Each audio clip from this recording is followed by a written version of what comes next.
The Holy Gospel according to Matthew. Glory to you, Lord. Now the 11 disciples went to Galilee, to the mountain to which Jesus had directed them. When they saw him, they worshipped him, but some doubted. And Jesus came and said to them, "All authority in heaven and on earth has been given to me. Go, therefore, and make disciples of all nations, baptizing them in the name of the Father, and of the Son, and of the Holy Spirit, and teaching them to obey everything that I have commanded you. And remember, I am with you always to the end of the age." The Gospel of the Lord. Praise to you, O Christ. Please be seated.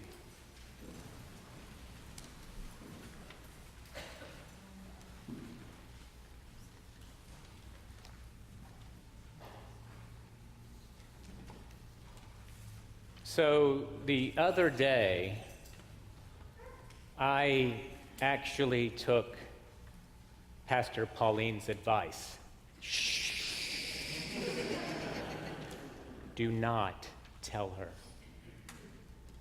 Maybe you remember that last Sunday, she not so subtly charged us to stop and listen for the breath, wind, Spirit of God moving in our individual lives, the life of our faith community, and out in the world, the community around us. Hear what the Spirit is saying to the church, she insisted. So the other day, I stepped out for lunch and went to the Sticky Rice Cafe, a Laotian restaurant near the mall. Now, the name of the cafe comes from the style of rice they serve, obviously. It's a type of rice grown mainly in Southeast Asia, that when the individual grains are cooked together, they become sticky. Yeah, glue-like, they stick together. By the way, it's great food. But more to the point, the Sticky Rice Cafe is a great atmosphere. Owned and operated by a refugee family who fled the war in Southeast Asia, who spent 5 years in refugee camps and was finally settled in southern Louisiana. Eventually, they made their way to Knoxville. And by they, I mean this Laotian family that now, after marriages and births, extends to some 50 people. As I ate my lunch, I stopped and listened. It had to be the breath of God, I thought, which inspirited their laughter and joy. Grandmother cooks. Mother manages the restaurant, covering as bartender and maitre d' as needed. Daughters wait tables. Brothers bus the dishes. Grandchildren laugh and play and eat. The place just vibrated with their energy, hospitality, and joy. A dynamism which just had to be from the Spirit. A dynamism which seemed to flow between them, connecting them in this dynamic dance in which they moved in synchronicity with one another, moved gracefully about one another, making of them this beautiful example of relatedness and interdependence and community. Alone, not a one could be Sticky Rice Cafe. It takes all of them together to make the dance. Each individual joined together into a collective whole. They are a community of one. They are Sticky Rice Cafe. I marvel at Sticky Rice Cafe because we do not see signs of that kind of community and interconnectedness much in the world these days. In fact, at the heart of much of what ails the world, the political dysfunction, the racial and ethnic discrimination, the mistreatment of the creation, the mistreatment of others, even to some extent a rise in mental illnesses and addictions, at its heart, I think, is the reality that we are disconnected. Disconnected from ourselves, our bodies and spirits, disconnected from one another, disconnected from the earth, disconnected from God. This disconnection, this brokenness, this dis-ease is not God's desire for us, nor for the cosmos. Now, from the very beginning, God created us in God's image. Let us make humanity in our image to resemble us, the book of Genesis tells us. And so, in the divine image, God created us. But what exactly is God's image? Well, I'm glad you asked. As I've already said, today is Holy Trinity Sunday, a day in which the church celebrates the doctrine of the Holy Trinity. Some will say that unlike any other liturgical year commemoration, today we are not celebrating a person, but a theoretical theology. But I say no. Far from a doctrine, when we celebrate the Holy Trinity, we are celebrating, well, who we are celebrating is God. Who God truly is, God's very nature. Our God is a God whose very nature is to be interdependent in relationship.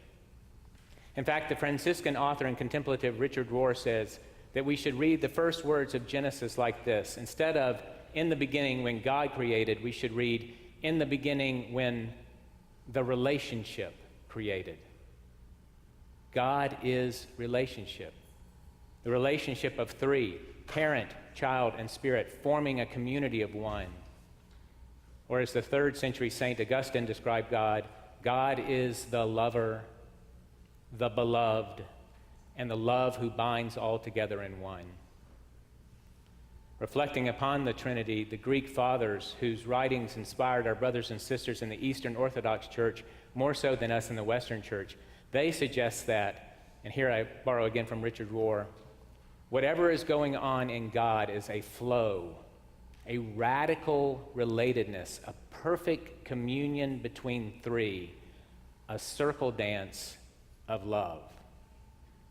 And God is not just the dancer, writes Rohr.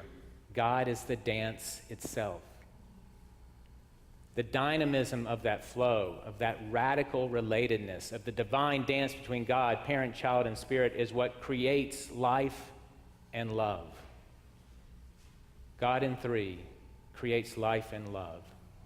Alone, not a one could sustain life and love. It takes all three of them together to make the dance. Each person of the Trinity joined together into a collective whole. They are a community of one. They are the one God. And the good news is this flow, this dynamic love is not just between the three.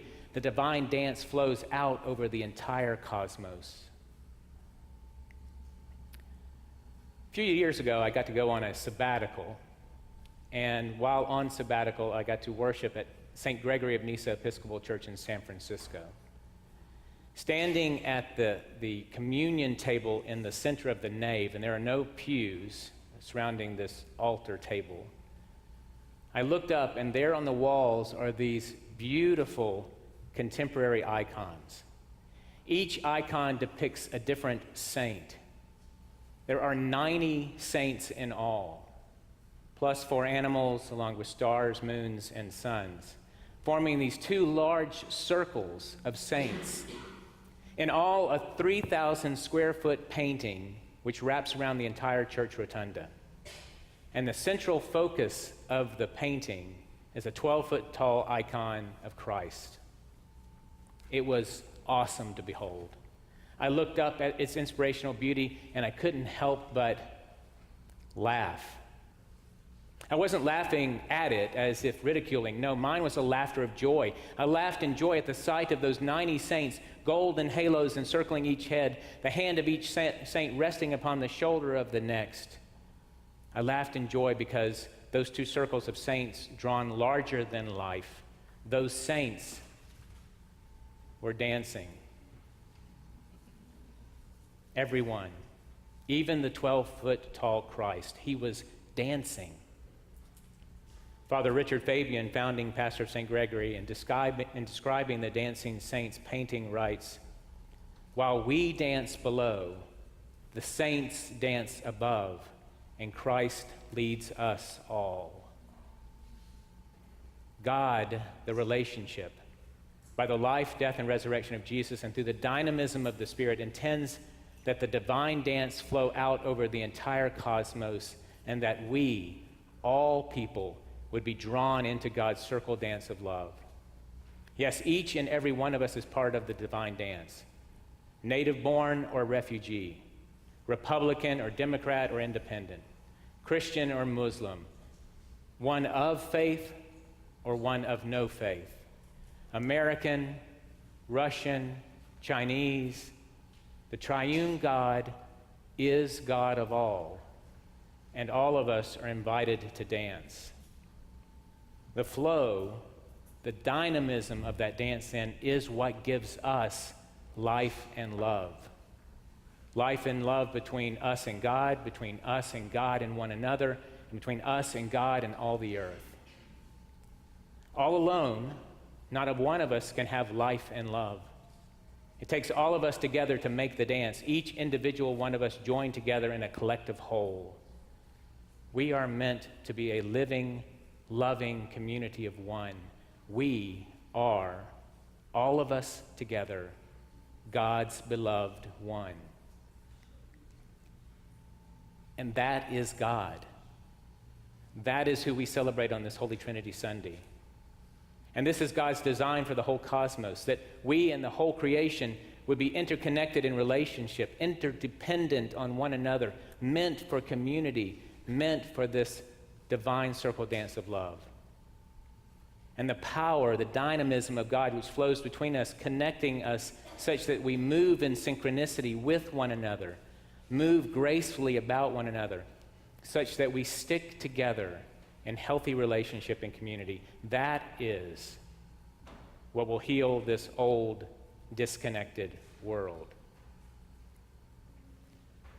The other day, as I was leaving the Sticky Rice Cafe, I thanked the mother of the family, the manager, whose name is Khan. And I once again expressed my delight in watching the interaction and connectedness of her family. "Thank you," she said. And then she looked at me and she said, "And now you are part of the family too." And she meant it. And with that, God breathed, and the divine dance danced on.